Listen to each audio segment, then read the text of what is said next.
pikir, oh pendeta tidak punya rasa takut. Ada, sudah. Kadang-kadang saya juga merasa takut sesuatu. Saya datang kepada Tuhan. Saya serahkan itu, utarakan, kemukakan kepada Tuhan.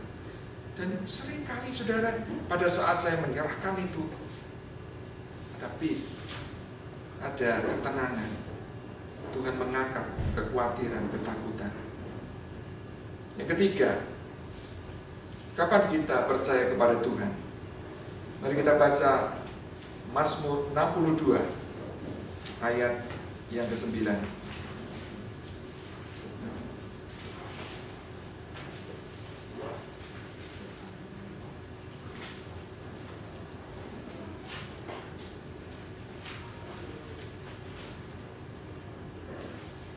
Sudah ketemu? Kita baca bersama-sama 2, 3. Percayalah kepadanya kapan? Setiap waktu, hai umat, hai jemaat AECC. Kemudian apa? Curahkanlah isi hatimu di hadapannya. Allah ialah tempat perlindungan kita. Kita percaya kepada Tuhan saat dalam kesulitan, tantangan. Kita percaya kepada Tuhan di dalam ketakutan. Tapi kita juga percaya kepada Tuhan di setiap waktu.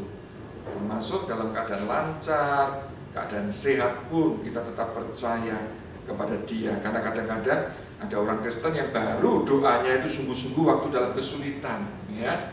Kalau waktu sehat, waktu berkecukupan, ya tetap ke gereja, tetap berdoa. Tapi lain, ya. Begitu dapat diagnosa sakit kanker misalnya, wah, doanya jadi, oh Tuhan, tolong aku, gitu ya, doanya jadi beda, saudara. Nah, Tuhan mau supaya kita jangan nunggu seperti itu. Ya. Di dalam setiap waktu kita percaya kepada Tuhan, kita utarakan beban kita kepada Tuhan. Saya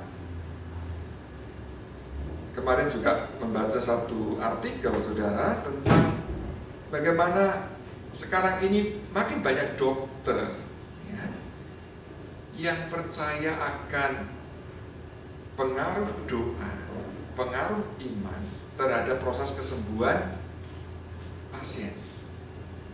Beberapa waktu yang lalu di Harvard Medical School, ya,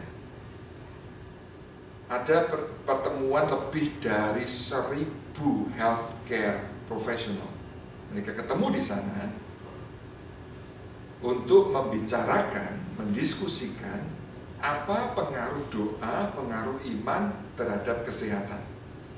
Nah, saudara tahu survei yang diadakan oleh American Academy of Family Physicians menunjukkan bahwa 99% dokter percaya akan hubungan antara iman dan kesembuhan fisik.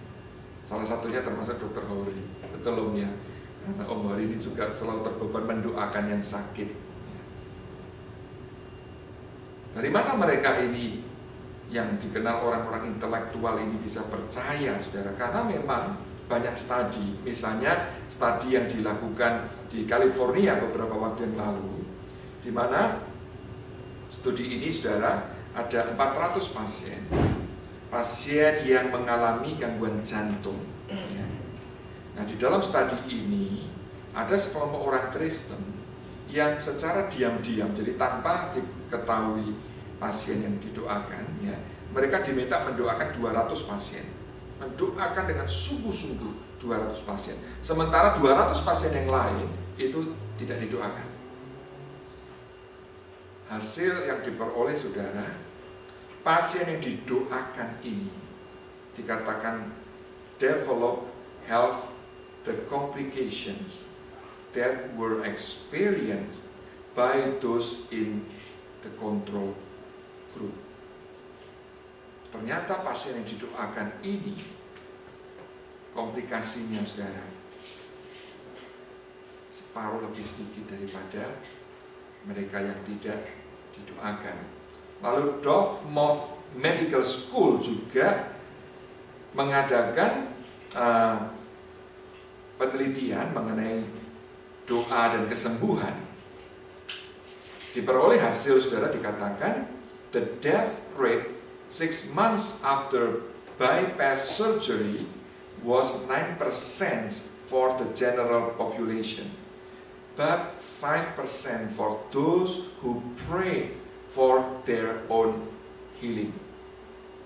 Hanya 5% yang mengalami kematian dibandingkan 9% dari pasien yang tidak berdoa untuk diri mereka sendiri. Yang mengejutkan lagi, and none of the deeply religious patients died during the period of the study. Jadi pengaruh iman ini bukan saja di dalam kehidupan spiritual, pelayanan yang kita perlukan, tetapi pengaruhnya juga atas kesehatan. Makin kita dekat dengan Tuhan, ternyata kita juga makin sehat. Kita mendapat kekuatan yang dari Tuhan. Sebab itu, saudara, mari kita di tengah-tengah tantangan kesulitan yang kita hadapi, kita tidak seperti orang-orang dunia yang tidak punya pengharapan. Kita menaruh percaya kepada Tuhan, sebab Tuhan itu baik. Tuhan mengerti akan kebutuhan kita. Tuhan siap untuk menolong orang-orang yang berseru kepada Dia. Sebagai penutup, saudara, saya akan ceritakan satu kejadian di mana satu malam sebuah rumah terbakar. Sang ayah sudah berhasil keluar dari rumah itu, baru kemudian dia sadar anaknya masih ada di dalam.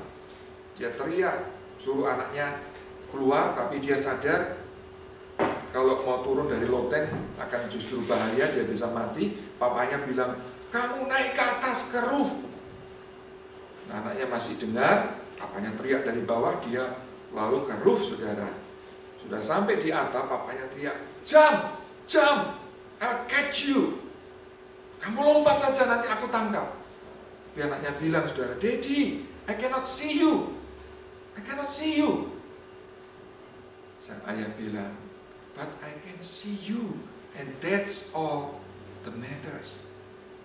Anaknya mau jam ragu-ragu karena dia tidak tahu ayahnya ada di mana. Nanti tiba dia terjun, salah nangkepnya mati, saudara. Tapi sang ayah bilang, I can see you. Kamu jam saja. Saudara, kita memang kadang-kadang tidak bisa melihat karena kegelapan persoalan di hadapan kita. Kita kadang bingung mau mengambil keputusan tertentu, mau kemana ini. Tapi Tuhan bilang apa? I'll catch you, I can see you. Come on, mari, datang kepadaku. Serahkan dirimu, percayakan dirimu kepadaku. Itulah Tuhan kita, Allah yang baik, Bapa kita, yang siap untuk menangkap kita, menolong kita. Amin. Mari kita berdoa.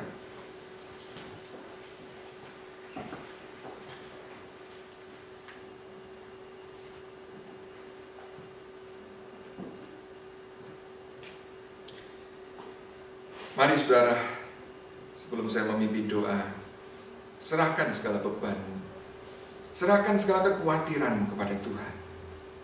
Dia mengasihi engkau, Dia tahu sedalam-dalamnya beban, kekhawatiran, ketakutan yang engkau alami. Jangan tanggung sendiri. Jangan biarkan iblis mengontrol kehidupan saudara dengan pikiran-pikiran negatif. Saat ini katakan kepada Tuhan bahwa engkau mau percaya kepada Dia.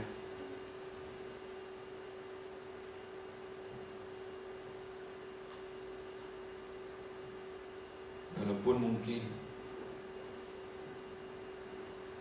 seperti anak tadi, saudara belum melihat ada titik terang, saudara belum melihat ada kemajuan atau perkembangan, tapi Allah siap untuk menangkap saudara. Dia melihat engkau, Dia tahu akan pergumulan-pergumulan yang saudara hadapi saat ini.